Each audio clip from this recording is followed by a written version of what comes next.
Terus pada akhirnya gue berani ngomong sama dia, bilang kalau lo sadar gak sih sama apa yang lo buat sama gue gitu. Kayak lo kan ada saudara perempuan, kenapa bikin gitu.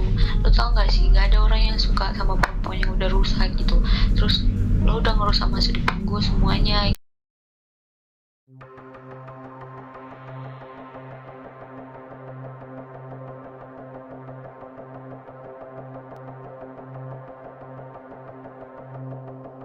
Oke. Apa yang lo mau ceritain? Jadi sekitar di bulan 10 dia di tanggal 28. Tanggal berapa? Tanggal 28, pas mau jelang jam 12 malam itu kan saya tinggal di kos gitu kan. Terus dapat tetangga baru, dia anak laki-laki, dia anak perawat juga, sama-sama perawat gitu. Tapi kan. laki-laki? Iya laki-laki. Terus pas jam 12 malam itu dia datang ke kos, ngetok, terus dia bilang kayak mau minjam barang gitu kan. Terus mau minjam kayak setrikaan gitu. Terus sebenarnya sempat heran, kok jam 12 malam jam setrikaan gitu kan. Terus? Tapi ya udah sih, pinjam doang, pikir gitu kan. Terus dikasih, pokoknya ya dia awalnya udah ngasih, cuman dia bilang aku pengen cerita gitu kan. Terus siapa mau cerita? Cerita dia balik. Kenapa? Siapa mau cerita? Dia si laki-laki ini. Oke, terus Pas dia cerita, terus aku dengerin kan. Terus dengerin tiba-tiba dia meluk gitu kan. Terus ya dalam pikiran aku ya biasa sih orang cerita karena udah sedih mungkin meluk gitu kan. Tapi lama-lama kok jadi aneh gitu kan. Terus tiba-tiba dia nyium paksa. Pokoknya dia tahu gak sih pamur, dia nyium paksa dia? Gue buat ngelakuin itu sama dia gitu. Apa dia nyium paksa? Iya. Terus di situ gue mau teriak, cuman dia kayak ngancam, dia ngancam, dia bilang kalau lu teriak ya bakal mati gitu. Kalau lu teriak lu bakal mati? Iya. Terus gue diam, gue berusaha buat ngambil handphone, buat ngambil HP, buat ngubungin teman, buat ngambil, cuman dilempar sama dia gitu. Dilempar? Iya, handphonenya dilempar sama dia. Oke, Gue terus? gak bisa ngapa-ngapain malam itu, mau gak mau iya dia ngelakuin itu sama saya gitu. Ngelakuin apa? Apa? Ya pokoknya dia ngelakuin itu. Oh, kamu diperkosa gitu? Iya. Jadi Dan itu nggak cuma sekali, itu berkali-kali. Terus? Sampai Itu teman perawat lo gitu? Iya, itu teman perawat, cuman beda kampus gitu. Oh, beda kampus tapi. Oke, Iya. terus? Sampai bulan 11, di bulan 11, bulan 12, di bulan 12 saya beraniin diri buat pindah dari tempat itu, gak sampingan lagi sama dia. Tapi di situ dia masih ngancam, masih nanya-nanya di mana gitu. Terus pada akhirnya gue berani ngomong sama dia, bilang kalau lo sadar gak sih sama apa yang lo buat sama gue gitu. Kayak lo kan ada saudara perempuan, kenapa bikin gitu. Lo tau gak sih, gak ada orang yang suka sama perempuan yang udah rusak gitu. Terus lo udah ngerusak masa depan gue semuanya gitu. Terus dia dengan santainya aja bilang, ngomong apa sih, gak ngerti gitu. Oke, terus? Habis itu malamnya gue ngomong panjang, pokoknya gue ngomong panjang sama dia. Terus terakhirnya gue bilang gini, lu tahu karma kan, karma itu instan gitu. Nanti kalau udah kena ke lu jangan cari gue gitu. Terus dia bilang, ya udah minta maaf gitu, aku nggak ini lagi. Terus gue bilang nggak ada gunanya minta maaf, udah semuanya udah rusak.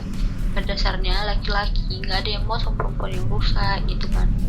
Terus aku bilang, terus dia bilang nggak ada yang rusak, katanya kan ada rusak, lo udah ngerusak semuanya gitu kan. Terus gue bilang sama dia, lo tau gak sih semenjak dari kejadian itu gue ngerasa kalau gue udah rusak, gue udah orang paling buruk seburuk-buruknya gitu. Terus dia bilang Semenjak itu lo gini jadi aja. rusak gitu, lo bilang. Terus dia bilang ya udah gini aja, lo mau nggak jadi pacaran, kamu mau nggak jadi pacar aku gitu kan. Ya di situ gue mikir lah, gak pacaran aja lo udah gituin gue, apalagi udah pacaran yang ada gue jadi Pelampiasan nafsu ya. iyalah Oke. gitu. Terus Dia bilang enggak mau gitu. Terus dia bilang oh ya udah lu jangan marah-marah lagi sama gue, yang penting kan gue udah nawarin gitu.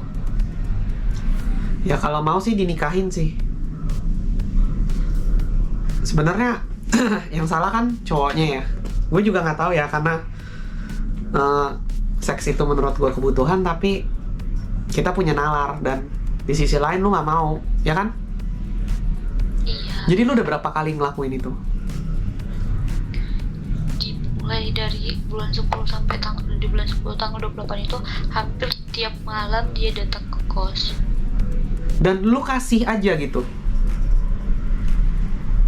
Sampai sebenarnya gue nggak ngasih, cuman dia ngancam terus sampai gue mau kadang tidur di kos temen, tapi dia nyariin terus, nyariin ngancam buat jemput ke situ. Oke. Gitu. Jadi inti permasalahannya, Nah, cowok kan gini ya, kadang cowok suka mikir, oh cewek kalau udah sekali having sex keterusan nih, mau lagi. Lu gitu nggak? enggak. Lu udah trauma ya? Gue selalu nolak dia, bilang nggak boleh gitu kan. Terus setiap dia datang gue selalu kunci kos, itu kunci banget, tapi dia bisa masuk gitu. Jadi lu udah kunci kosannya, dia bisa masuk? Iya, nggak tahu dan atau dia ngeduplikasi kunci atau gimana, nggak tahu, tapi pokoknya udah dikunci semua. Udah dikunci semua? Udah. Oke, lu udah Nggak ada yang kunci, oke. kos itu tuh punya dua pintu. Ah. Dua pintunya itu kunci semua, tapi dia tetap bisa masuk. Oh, lu udah kosnya dua kunci, tapi dia tetap bisa masuk? Iya. Oke, kacau sih. Itu kapan lu mulai kunci kosan lu? Gue selalu kunci, tiap malam selalu dikunci, bahkan tiap hari pokoknya dikunci. Oke, terus? Setiap gue di kos itu tuh selalu dikunci, cuman ya itu gue nggak tahu gimana ceritanya dia bisa masuk. Wow, gue juga mempertanyakan itu, oke? Kok dia bisa masuk gitu? Oke, terus? Nggak tahu. Oke, lanjut ceritanya.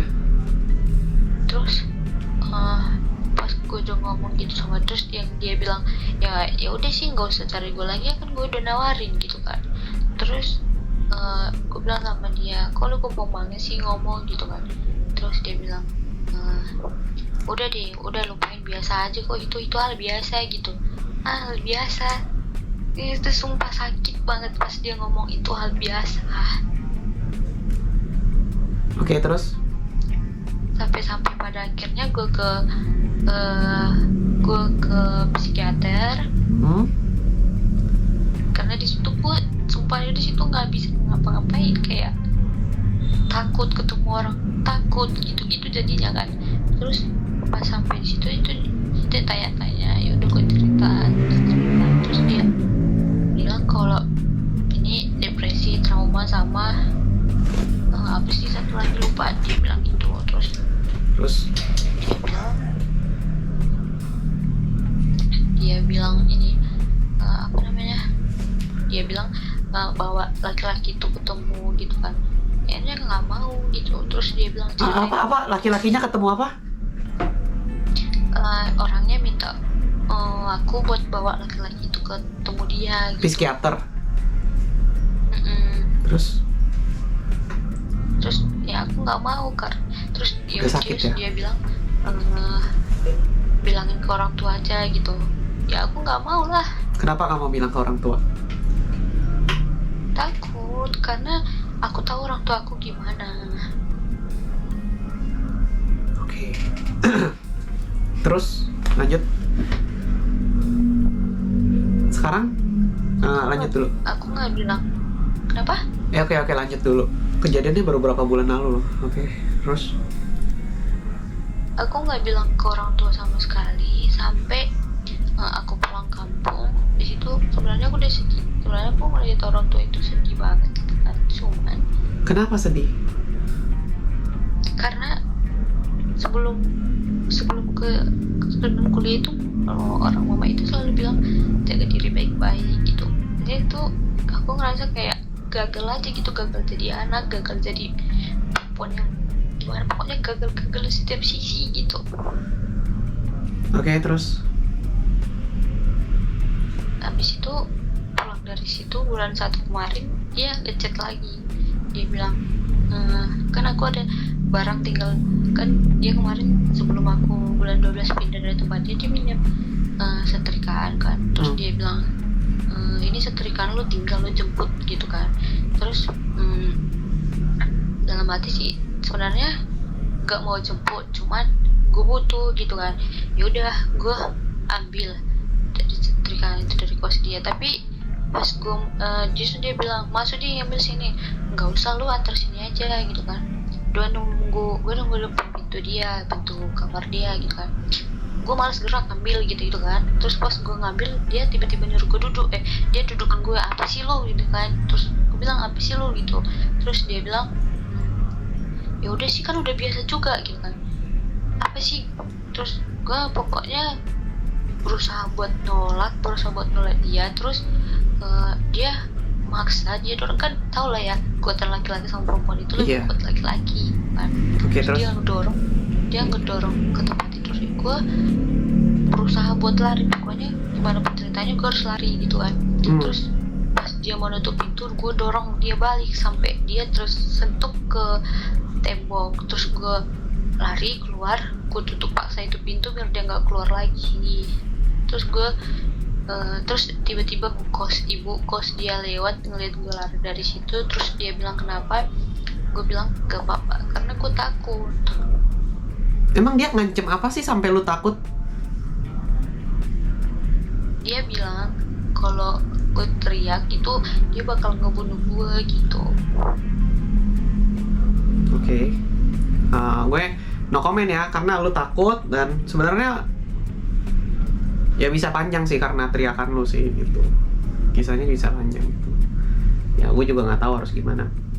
Terus abis gitu? Di situ pas di bulan 1 kemarin itu gue udah siap dari kosan dia.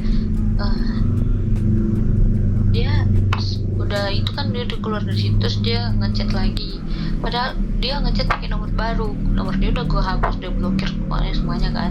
Terus dia ngechat pakai nomor baru, bilang kenapa lu hapus gitu, kenapa lu blokir gitu kan. Terus gue bilang udah jangan ganggu gue lagi gitu. Oke. Terus dia bilang enggak, selagi lu belum nyelesain kerjaan lu sama gue gak bakalan lepas lu. Terus gue bilang itu gak kerjaan, itu lu sendiri yang maksa gue gak mau. Lu kerjaan apa sih? Udah ngerusak. Maksud dia itu karena kejadiannya mulai dari malam itu mungkin dia ngerasa kalau ngepuasin dia itu ya kerjaan gue, padahal enggak gitu. Oke, terus jadi lu gitu. Oke, terus pokoknya lu jangan ganggu gue. Terus gue pernah buka TikTok itu kan. Terus dia ada kayak ngasih tahu pasal-pasal gitu ya. Gue ngambil dari situ. Terus gue ngomong sama dia kalau lu sekali lagi ganggu gue bakalan laporin lu gitu. takut dari situ dia nggak pernah ganggu lagi. Iya, dari situ dia nggak pernah ganggu lagi. Oke. Sebenarnya dari lu laporin sih bisa kalah dia. Iya. Cuman lu takut dan nggak tahu gitu. Dari semenjak kejadian itu gue ngerasa kayak gue udah nggak layak lagi buat siapapun. Dengerin. Lagi, gitu. ketika seseorang sayang sama seseorang, dia bakal terima apa adanya. Serius. Gue dulu pernah sayang sama seseorang perawat juga, ceritanya kayak lo. Cuman di sisi lain, gue juga kayak apa ya, gue lagi suntuk aja sih. Gue lagi suntuk dan gue nggak tahu cara ngelindungin dia, dan gue juga dia jual mahal, jadi gue ngetok pintu kosannya dia gitu. Gue datang malam-malam karena gue tahu gue nggak dihargai lewat chat gitu. Kedua, gue nggak ada bukti. Gue pengen ngomong empat mata, mungkin dari situ dia ilfeel sih. Dan setelah lu cerita ini, mungkin dia berpikir kayak gini sih, atau nggak, gue malah berpikir apa dia pernah kayak gini juga gitu. Ya gue nggak tahu gitu. Cuman menerima seseorang itu emang nggak gampang kalau udah rusak, susah banget gitu. Tapi kalau sayang pasti bisa sih gitu. Jangan kecewa, gue bilang fokus karir aja dulu, itu yang gue bilang sih. Jadi bahkan apa semenjak dari kejadian itu merasa malu banget sama diri sendiri, pasti itu psikologinya kan. Merasa nggak pantas sama siapapun, intinya malu sama diri sendiri pokoknya, sama orang tua, sama nggak pantas sama siapapun, merasa kayak udah paling buruk. Oke. Gini ya, nggak gampang ngeiniin diri lagi. Gue mau nanya sama lo nih, lo setelah kejadian itu lo terbuka lagi nggak sama cowok nih? Kayak lebih takut sama cowok atau gimana? Nggak pernah lagi. Jadi lo kayak takut bener nih nggak mau deket sama cowok nih? Trauma akibat itu? Oke. Terus jadi lo mungkin bakal lama ya nyari pasangan buat lo ya? Ada yang deketin lo nggak sekarang? Sebenarnya sih ada, cuman gue takut nanti pas dia tahu sebenarnya dia jadi benci atau ngejadiin gue budak nafsu dia gitu. Gini aja dulu, coba lu ini ya, apa sih namanya, lu umur berapa sih? Gue lupa. 20. Masih umur segitu, nyantai ya. Lu ini dulu, apa sih namanya, itu dulu, jalanin aja hidup lu dulu, kerja dulu kayak nanti. Sekarang lagi kuliah sekarang. Iya, abis kuliah kerja dulu, habis itu baru ya gitu deh. Jadi jangan nyari pasangan dulu buat lo gitu. Dan sekarang gue mau nanya sama lo ada hawa nafsu nggak setelah kejadian ini, atau malah nggak mau, jadi trauma? Nggak mau dekat sama siapapun, nggak mau. Jadi kayak I'm not worthy gitu, aku nggak layak gitu, kayak aku udah nggak layak sama siapapun gitu. Bahkan ketemu orang banyak juga malu, takut gitu. Takut ya. Oke. Jadi dengerin nih buat orang mungkin cewek, kalau ya gini tergantung masing-masing ya. Mungkin ada lu ngeliat ada cewek yang nafsuan, ada cewek enggak. Cowok juga demikian, ada cowok nafsuan, ada cowok enggak. Jadi kayak tergantung orang ya, nggak masalah apa sih namanya gender gitu. Gender nggak ngaruh, iya nggak? Jadi yang lebih nafsu cowoknya dong, cuman lo ketakutan aja, iya nggak? Bahkan gue udah nangis, tapi dia nggak bakal ada perasaan. Nggak ada. Lu cuman buat hawa nafsu lu doang, buat nafsunya dia doang, gitu.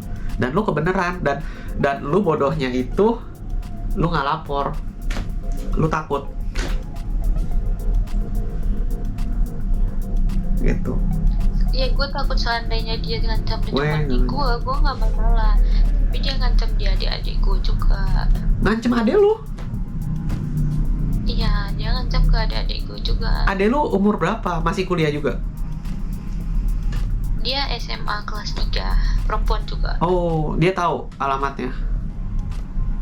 Iya, dia tahu, dia kenal. Pantes ya lu nggak bisa berbuat banyak, lu takut, lu nggak berani. gue nanti adik gue dikenain juga sama dia gitu. Iya benar. Pola pikir lu benar, takut adik lu kenapa-napa. Lu benar. Kayak dalam pikiran gue ya udah, kalau memang gue harus rusak ya udah gue aja, nggak usah ikut adik gue. Benar. Sebagai kakak yang benar gitu. Lebih baik gue yang rusak daripada adik-adik gue. Jadi gue mau nanya sama lo, buat yang nonton nih, ada kesan-pesannya nggak?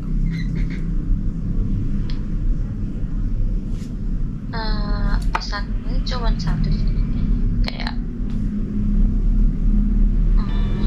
jaga diri baik-baik aja gitu.